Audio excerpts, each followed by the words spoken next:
AP CM Jagan కు ఎదురుదెబ్బ తగిలింది. ఇసుక అక్రమ తవ్వకాలపై అత్యున్నత న్యాయస్థానం మండిపడింది. అక్రమ ఇసుక తవ్వకాలను నిలిపివేయాలని ప్రభుత్వాన్ని ఆదేశించింది. ఎన్జీటీ తీర్పును యథాతథంగా అమలు చేయాలని సూచించింది. ఎలాంటి అనుమతులు లేకుండా తవ్వకాలను నిలిపివేయాలి అన్న ధర్మాసనం ఆదేశించింది. అక్రమ తవ్వకాలపై వెంటనే చర్యలు తీసుకోవాలని ఏపీ ప్రభుత్వానికి ఆదేశించింది. మే 9వ తేదీలోపు అఫిడవిట్ దాఖలు చేయాలని కేంద్ర పర్యావరణ అటవీ శాఖకు ఆదేశాలు జారీ అయ్యాయి. అక్రమాలకు పాల్పడిన వారిపై నిబంధనలకు అనుగుణంగా చర్యలు తీసుకోవాలని ఎన్జీటీని ఆదేశించింది సుప్రీంకోర్టు. తదుపరి విచారణ మే 10వ తేదీకి వాయిదా వేసింది. అక్రమ ఇసుక తవ్వకాలపై వెంటనే చర్యలు తీసుకోవాలని ఏపీ ప్రభుత్వానికి ఆదేశాలు జారీ అయ్యాయి. మొత్తానికి జగన్ ప్రభుత్వానికి గట్టి ఎదురుదెబ్బ తగిలింది. పూర్తి వివరాలు ఢిల్లీ బ్యూరో చీఫ్ కృష్ణని అడిగి తెలుసుకుందాం. కృష్ణ, విజయచంద్రిక, ఏపీలో జరుగుతున్నటువంటి అక్రమ ఇసుక తవ్వకాలపై భారత అత్యున్నత న్యాయస్థానం ఆగ్రహాన్ని వ్యక్తం చేసింది. ఏపీలో జరుగుతున్నటువంటి అక్రమ ఇసుక తవ్వకాలను వెంటనే నిలిపివేయాలని ఏపీ ప్రభుత్వానికి ఆదేశించడమే కాకుండా ఇప్పటి వరకు ఈ విధంగా అక్రమ తవ్వకాలు చేసినటువంటి వారిపైన వెంటనే చర్యలు తీసుకోవాలి, క్రిమినల్ చర్యలు కూడా తీసుకోవాలంటూ ఆదేశించడం అన్నది ఇక్కడ ప్రాధాన్యతను సంతరించుకుంది. ఎన్జీటీ గతంలో ఇచ్చినటువంటి ఆర్డర్ పైన ఎటువంటి స్టే లేదు. ఎన్జీటీ కూడా నిబంధనల ప్రకారం అన్ని చర్యలు తీసుకోవచ్చు అని కూడా ఆదేశించింది. గతంలో సుప్రీంకోర్టు ఇచ్చినటువంటి ఆదేశాలను అడ్డం పెట్టుకొని ఎన్జీటీ ఆదేశాలపైన సుప్రీంకోర్టు స్టే విధించింది అంటూ ఏపీ ప్రభుత్వం ఈ యొక్క ఇల్లీగల్ మైనింగ్ పైన చర్యలు తీసుకునేందుకు మేన్మేషాలను లెక్క పెడుతూ వచ్చింది. కానీ వాటన్నిటినీ కూడా పటాపంచలు చేస్తూ ఏపీ ప్రభుత్వం ఈ ఇల్లీగల్ మైనింగ్ పైన వెంటనే చర్యలు తీసుకోవాలి. అనుమతులు లేని చోట ఏవైతే ఉన్నాయో వాటన్నిటిని కూడా వెంటనే స్టాప్ చేయించాలి. స్టాప్ చేయకపోతే ఏపీ ప్రభుత్వం దానికి బాధ్యులవుతుంది.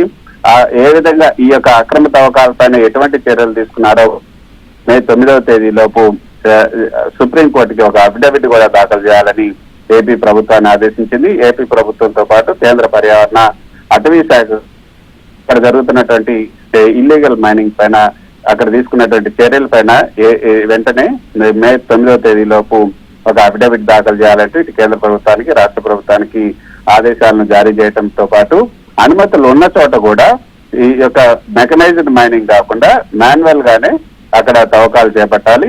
ఆ విధంగా మాన్యువల్ గా తవ్వకాలు చేస్తున్నారా లేదా, మెకనైజ్డ్ గా చేస్తున్నారా లేదా అన్నది పిటిషనర్ ఎవరైతే ఉన్నారో నాగేంద్ర కుమార్ పరిశీలించి ఒకవేళ అక్కడ నిబంధనలకు విరుద్ధంగా కనుక ఇల్లీగల్ మైనింగ్ జరిగితే వాటన్నిటిని కూడా పిటిషనర్ నాగేంద్ర కుమార్ ఏపీ ప్రభుత్వం దృష్టికి తీసుకురావాలి. ఏపీ ప్రభుత్వం దృష్టికి నాగేంద్ర కుమార్ తీసుకొచ్చినటువంటి ఆ యొక్క ఫిర్యాదుల పైన వెంటనే ఏపీ ప్రభుత్వం చర్యలు తీసుకోవాలంటే కూడా ఆదేశాలను జారీ చేయటం అన్నది ఈ రోజు ఇచ్చినటువంటి ఆదేశాల్లో ముఖ్యమైనదనే చెప్పొచ్చు. అక్రమాలకు పాల్పడిన వారిపైన నిబంధనలకు అనుగుణంగా చర్యలు తీసుకోవాలని ఎన్జీటీకి కూడా సుప్రీంకోర్టు ఆదేశించింది. ఇసుక తవ్వకాలు జరపడం లేదని అఫిడవిట్ రూపంలో కూడా జేపీ వెంచర్స్ కి ఎవరైతే ఇక్కడ పిటిషనర్ ఉన్నారో ఆయన జేపీ వెంచర్స్ కూడా సుప్రీంకోర్టు ఆదేశాలు ఇచ్చింది. వాళ్ళని కూడా ఒక అఫిడవిట్ వేయమంది. పర్యావరణ అనుమతులు లేని చోట ఇసుక తవ్వకాలు వెంటనే నిలిపివేయాలి. అనుమతులు ఉన్న చోట మాత్రం మాన్యువల్ గా మాత్రమే ఇసుక తవ్వకాలు చేయాలి. పిటిషనర్ ఫిర్యాదులపైన వెంటనే చర్యలు తీసుకోవాలి. అక్రమ ఇసుక తవ్వకాలకు సంబంధించినటువంటి వాళ్ళపైన క్రిమినల్ చట్టాల మేరకు ఎఫ్ఐఆర్ దాఖలు చేసి చర్యలు తీసుకోవాలి అంటూ ఆదేశించింది. అయితే పిటిషనర్ నాగేంద్ర కుమార్ తరఫున ఈ రోజు సుప్రీంకోర్టులో సీనియర్ న్యాయవాది సిద్ధార్థ లుత్రా హాజరై వాదించడం జరిగింది.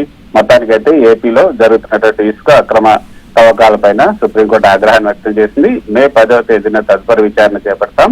ఆలోపుగా అక్కడ ఉన్నటువంటి ఇల్లీగల్ మైనింగ్ పైన చర్యలు తీసుకోవాలి. ఎటువంటి చర్యలు తీసుకున్నారో కూడా అఫిడవిట్ రూపంలో మే 9వ తేదీలోగా ఒక అఫిడవిట్ ను సమర్పించాలి అంటూ చెప్పింది. అయితే మే 9వ తేదీ కొంత ఆలస్యం అవుతుంది. మరో 2 వారాలు, మరో 4-5 రోజులు సమయం కావాలని ఏపీ ప్రభుత్వం తరఫున హాజరైనటువంటి సీనియర్ న్యాయవాది కోరినప్పుడు ఎన్నికల కన్నా కూడా పర్యావరణానికి సంబంధించినటువంటి అంశాలే ఎక్కువ ప్రాధాన్యత సంతరించింది. కాబట్టి ఇందులో మినహాయింపులను ఇవ్వడం కుదరదు, సమయం ఎక్కువ ఇవ్వడం కుదరదు. కాబట్టి ఎన్నికల కన్నా కూడా పర్యావరణ అంశాలు ముఖ్యం కాబట్టి అఫిడవిట్ ను తేదీలోపు వేయాలంటే ఏపీ ప్రభుత్వానికి సుప్రీంకోర్టు ఆదేశాలను జారీ చేసింది.